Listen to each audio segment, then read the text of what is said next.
On sait que la Première Guerre mondiale a été une véritable boucherie, mais un sujet dont on parle moins est l'utilisation des armes chimiques.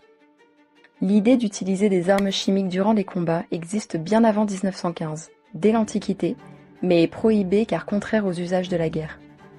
Le 22 avril 1915 à Ypres en Belgique, les Allemands lancent une attaque au gaz à base de chlore sur les troupes ennemies, qui se retrouvent complètement démunies car ils n'ont à ce moment-là aucun moyen de se protéger.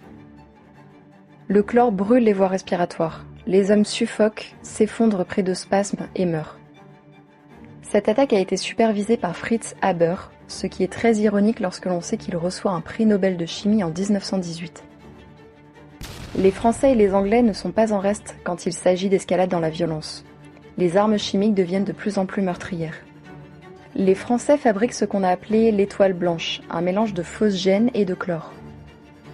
Puis commence à être utilisé en 1917 le fameux gaz moutarde, infligeant de graves brûlures chimiques à la peau, aux yeux, aux muqueuses, rendant inutiles les premiers masques à gaz. Ceux-ci vont être améliorés par la suite et contribuer grandement à diminuer le nombre de morts dus au gaz.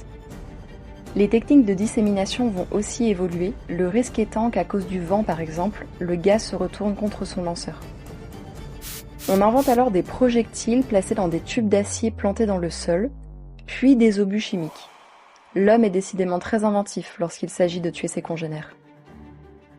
Selon Olivier Lepic, docteur en histoire spécialiste des armes chimiques et biologiques, l'attaque à Ypres n'est pas l'origine de la guerre chimique moderne, mais c'est la naissance de sa forme massive et meurtrière.